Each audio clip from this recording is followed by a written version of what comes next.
Hey, I'm back with another vlog, and today I thought I'd answer someone's question. They asked me, what are my thoughts on Fukushima?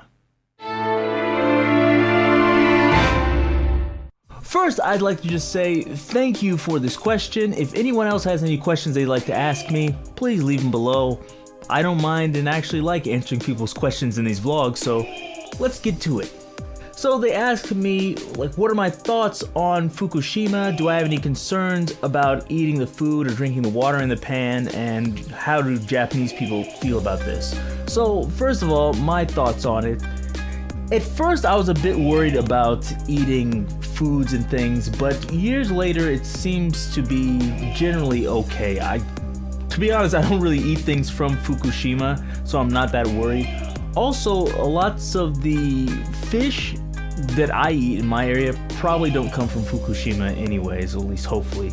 In fact, I learned that lots of the fish that you eat in Japan actually come from like fisheries, and they're not in that area anyway, so I don't think there's such a big concern, although I'm not gonna say there's no danger or there's no contamination, because I'm sure there is in some fish, but it's not a complete disaster.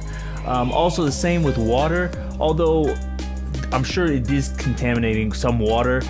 I imagine it's mostly in the Fukushima area. I don't live in Fukushima, so I would be surprised if any of that, contaminated water actually got into the water supplies where I live. I don't live so far away from it, but I don't live close to it. And it's mostly in the ocean, so I'm sure, as far as I know, they don't use water desalination for their water. They just use fresh water from lakes and things, so I don't think that's so affected, although when the radiation did go into the air, it did contaminate some water.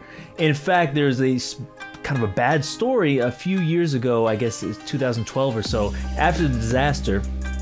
In that area, a principal had elementary school students cleaning out one of the pools, and then they found out there were really, really high levels of radiation in this pool, and I was thinking oh God, I can't believe this, but these things kind of happen, and I know that people want to, go back to normal, and they don't want to think about these disasters, but you really do need to think about it because it is dangerous. You don't want to expose these children to radiation. And to be honest, I think the school district and that principal are lucky that Japan isn't a litigious society, because in America you'd definitely be sued for exposing children to those levels of radiation. So that's one of the things you have to worry about. But all these years later, in 2017, I don't think it's such a big concern, although to be honest, I probably still would not live in Fukushima, but in other areas, I think it's generally alright. It's nothing to worry about. Next one, asking about how the Japanese people think about it. I think Japanese people are less worried about it than I am. In general, they didn't seem so concerned, although after this, obviously people kind of had a negative view of food from Fukushima for obvious reasons. But in general, people didn't think oh, I can't eat Japanese food. I imagine they thought it was okay, and in some cases it wasn't. I think somebody went to a grocery store with a Geiger counter or whatever you use to measure radiation about a year afterwards, and they found there was radiation levels that were higher than normal. I think probably it was higher than allowed in the US, but maybe a little bit lower than allowed in Japan. And that's another thing I kind of have a beef with.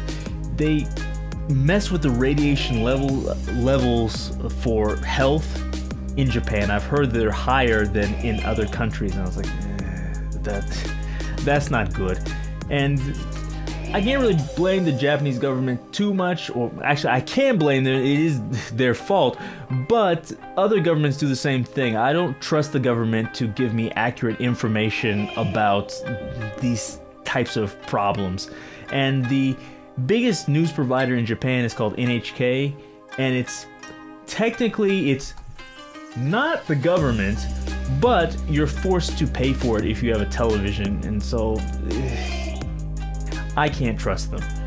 So I think if you want to know about this, if you're a foreigner, you probably get more accurate information from foreign sources than you will from Japanese sources, but that's just me. And in fact, I heard that the American, is it Navy or Army, is actually suing TEPCO. TEPCO is the Tokyo Electric company that caused this huge disaster with the nuclear reactors. They're suing them for like $5 billion or something because they sent in, I think it was like 127 or like 200 soldiers, and they said, it's okay in this area, and they're exposed to these high amounts of radiation. So now there's some class action lawsuit. And other times I think like, shouldn't sue them. I'm like, how are they gonna pay for this? But in this case, I agree. Like, give them the money. Although nobody's died yet, if I was exposed to those levels of radiation when they told me it's safe, I'd be upset too, and I'd want them to pay for all my future medical bills, pay for them to take care of my family if I pass away earlier than I should, etc. So there you go. I hope they win, and I hope those soldiers can get the money that's owed to them. Besides that, I don't really have so many thoughts about it. I was actually in Japan when this happened. It was a really scary moment. It was the biggest earthquake I ever experienced. And afterwards, it was a huge panic of people buying things. Actually, one of the funny things that people bought, everyone bought toilet paper. And apparently something happened a long time ago when there was some kind of disaster and people couldn't get toilet paper. So this time people went and they're buying all the toilet paper, and I was like, why are you buying toilet paper? And they'd buy other stuff too, and it was funny to see the types of things that Japanese people bought and didn't buy in emergency. So you go to the grocery store and like rice was completely gone, fish was completely gone, but if I wanted to buy like taco shells or naan, everything would be there. So I guess even if for emergency supplies, like, I don't want to eat that. So it was just kind of funny for me in those cases to see what they left behind. But that's just my opinion of it. Leave your opinion below, and as I said, if you have any questions that you want answered, leave those below and I'll try to answer them in a week or two. But until next time, see you.